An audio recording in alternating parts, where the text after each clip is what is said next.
착상을 하면 여성들이 혈액검사나 소변검사로 임신 반응 양성이 나타나기 전에 우리가 이제 몸으로 미리 알아차리는 경우도 있습니다.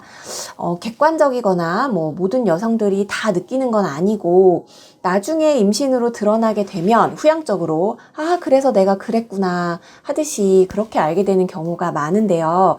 보통 유방이 팽창하거나 하복에 콕콕거리는 느낌이 있거나 또 착상열이 살짝 비치거나 졸음이 늘고 또 식욕이 왕성해지는 증상, 약간 미열이 계속되는 증상 등등이 있을 수 있습니다. 그러나 배란된 난자가 정자와 만나고 또 수정에서 한 7일 정도의 시간이 경과된 후에 착상이 일어나게 되는데 그때가 보통 생리 예정일에서 한 일주일 정도 전입니다. 그리고 민감한 여성에게는 이러한 증상이 느껴지는 게 또 한 생리 예정일에서 3일에서 5일 정도 전에 이런 증상들이 약간 좀 많이 나타나기 때문에 생리전 증후군이 발생하는 시기와도 유사합니다.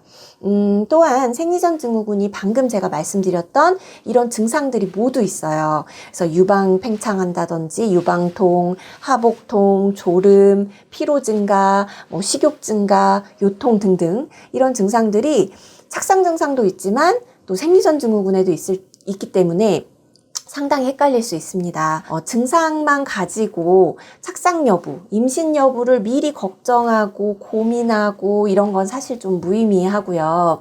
사실 이렇게 되면 착상하기 위한 중요한 시기에 스트레스만 더 받게 되고 차후에 임신을 준비할 때 또 마음관리 차원에서도 더 좋지 않습니다. 착상 증상, 임신 증상은 모두 다르게 나타날 수도 있고 또 아예 증상이 없는 경우도 비일비재합니다.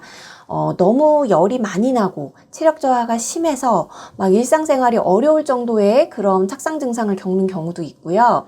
또 아무런 느낌이 없어서 이번에는 배아 이식이 좀 실패했나 보다 하고 마음을 비우고 있는데 또 임신 양성 반응을 보는 경우도 많습니다. 개인별로 다 다르기 때문에 인터넷에 돌아다니는 그런 증상들에 자꾸 본인의 사례를 이렇게 넣어보고 끼워 맞추고 걱정하고 속단하지 않으셨으면 좋겠습니다. 착상 시기에는 일단 마음 관리 그리고 스트레스 관리를 하는 게 1순위입니다. 가장 중요해요. 배아 이식 후에 채점지를 받는 그런 수험생처럼 긴장도가 굉장히 높고 민감도도 굉장히 높은 시기입니다. 이 시기에 의외로 부부싸움 하시는 부부들도 많고 그리고 착상 증상의 그 여부에 따라서 생각도 많고 마음이 복잡하신 분들 많으신데요. 이러한 스트레스나 과도한 긴장이 수면에도 영향을 주기 때문에 우리가 기껏 시험관하게 한다고 몸도 만들고 수면 사이클도 열심히 맞춰놨는데 이식하고 나서 불면에 시달리는 분들이 많습니다. 물론 우리가 이식할 때 투여되는 각종 호르몬제나 약물의 영향도 있기 때문에 더더욱 수면에 취약해지기 쉬운 때인데요.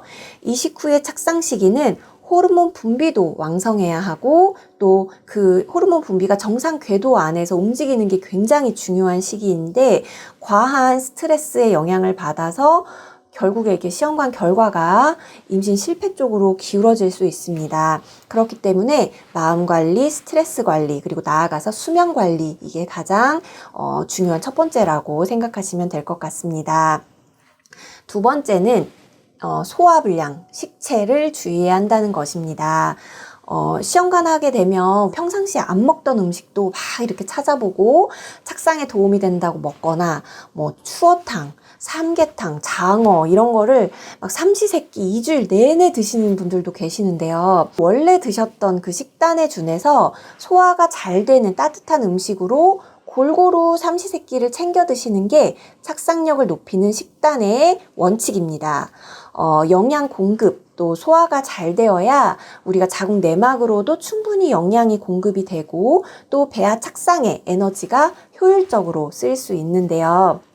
갑자기 안 먹던 음식들을 많이 먹는다든지 너무 고칼로리, 고지방, 고열량, 또 고단백 이런 음식들만 계속 먹게 되면 아무래도 소화불량에 걸리거나 체할 수 있습니다.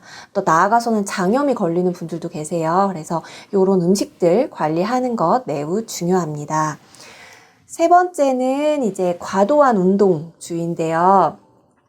일상생활 정도의 움직임, 우리가 일반적으로 세안하고, 뭐 샤워하고, 설거지하고, 집안 청소 간단하게 하고, 요런 정도의 움직임은 체내 대사 기능을 향상하는 데 도움이 됩니다.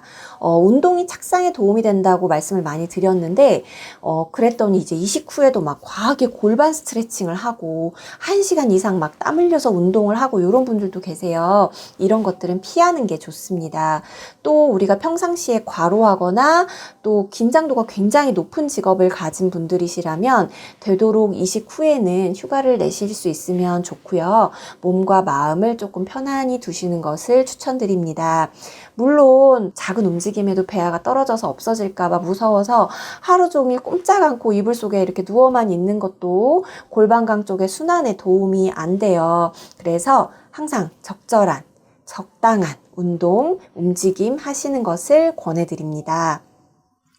착상 시기에는 시험관 준비할 때와 마찬가지로 규칙적인 식습관 그리고 규칙적인 수면 습관을 우선시해서 하루 일과를 짜는 게 좋습니다. 좀 더 휴식 시간을 늘리는 것은 좋은데 하루 종일 누워만 있다거나 고칼로리 음식을 계속 먹는 건 자궁의 신생혈관을 생성하는 데 도움이 되지 않고 충분히 골반강으로 혈액이 이동하지 않아서 착상력에 마이너스가 됩니다. 그래서 이런 부분들, 기초적인 생활 습관을 잘 유지해 주시는 게 좋고요. 감사합니다.